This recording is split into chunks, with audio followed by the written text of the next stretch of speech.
Imagine holding your own grandchild, looking into their innocent eyes and knowing the exact heartbreaking way they are going to die. You know they'll be betrayed, left thirsty, and surrounded by thousands of enemies. Seriously, how do you carry that kind of heavy pain in your heart? Today, we're going to talk about a historical event that completely shook the Muslim world to its core. It's a wound that remains open even centuries later. If you've ever found yourself searching for the heartbreaking story of Hassan and Hussain explained, you are in the right place. This is a true story of love, betrayal, and the ultimate sacrifice for what is right. To really understand how things got to this point, we have to rewind to the very beginning, to the story of Hassan and Hussain. They were the young, beautiful saplings of the Prophet's family, his only grandsons, and the ones who would carry on his line. But after the Prophet passed away, people's consciences went quiet and deep division took over. The unity of the community was shattered. The very thing the Prophet feared the most was coming true, people turning against each other. So how did it all go so wrong? Let's walk through their lives together. During his final pilgrimage, our Prophet gave a very clear, simple instruction to his people.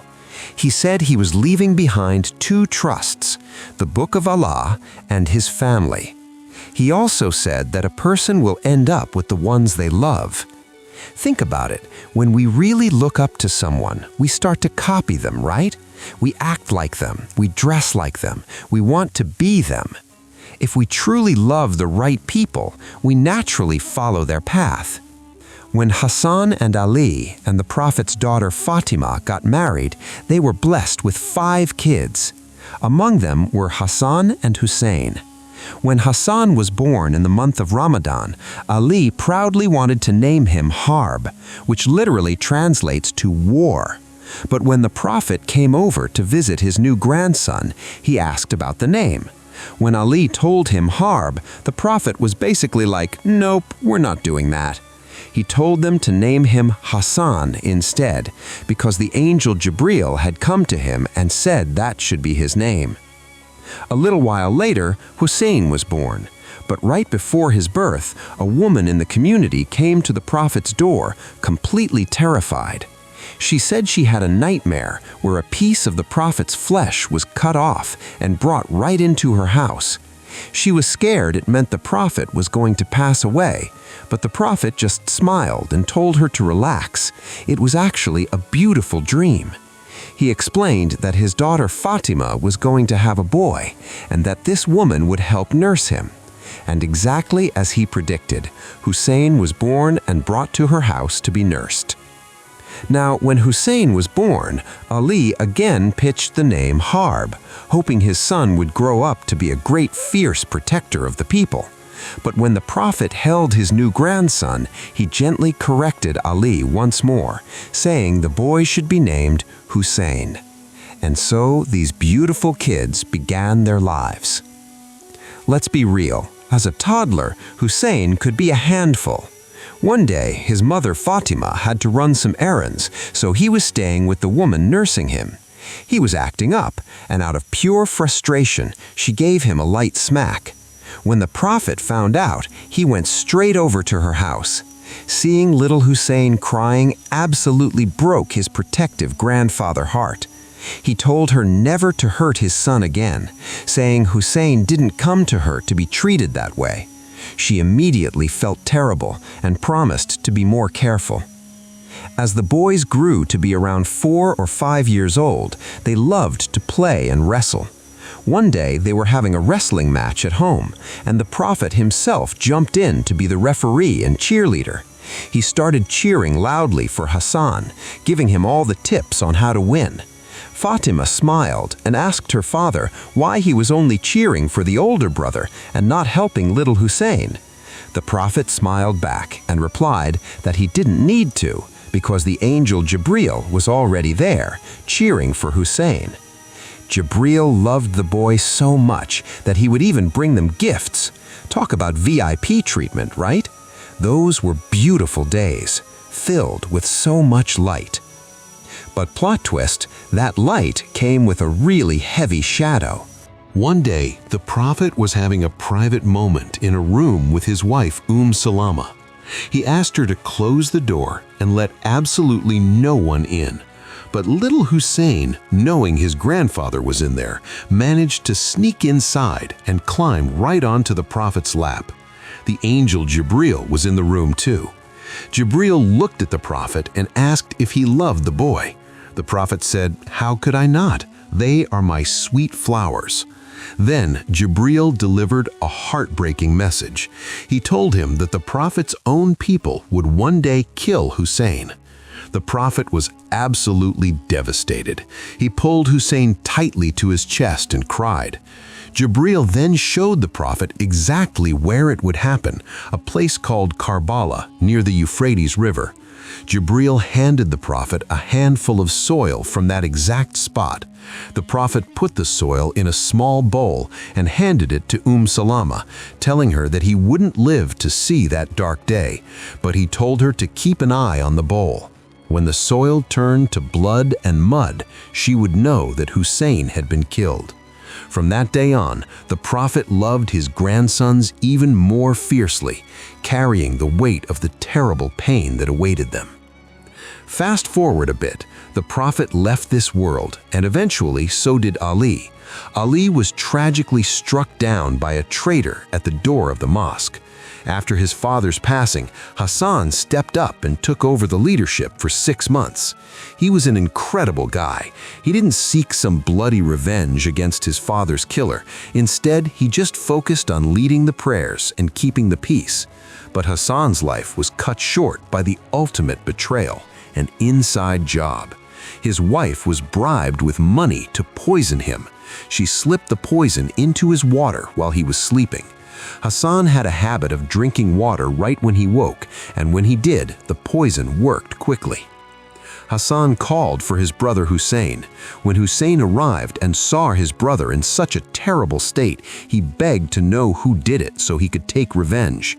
But Hassan refused to name his killer. He took the absolute high road, saying revenge just wasn't the way of their grandfather. Hassan simply asked to be buried next to the Prophet. Hussein went to ask for permission from Aisha, and it was granted. But as they tried to lay Hassan to rest, a group of people caused a massive scene and blocked the burial, threatening violence. To prevent any bloodshed, Hussein backed down and buried his brother in the main graveyard of Medina instead. But guys, the tragedy doesn't stop there. As time went on, the leadership of the Muslim world fell into the hands of a man named Yazid. A lot of people were incredibly unhappy with this, especially the people of a city called Kufa. They flooded Hussein with thousands of letters, begging him to come and lead them. They promised they had his back. So Hussein sent his cousin, Muslim bin Aqil, ahead to check out the vibe. At first, thousands pledged their loyalty, so Muslim wrote back to Hussein giving him the green light to come. But things flipped upside down almost instantly. Yazid appointed a brutal new governor in Kufa named Ubaydullah ibn Ziyad. This guy quickly crushed the uprising and publicly executed Muslim. Hussein, who was already on the road, had zero idea this had happened. Along the journey, close friends and companions like Abdullah ibn Zubair and Abu Sa'id al-Khudri begged Hussein to stop. They warned him that the people of Kufa would turn on him, just like they turned on his father.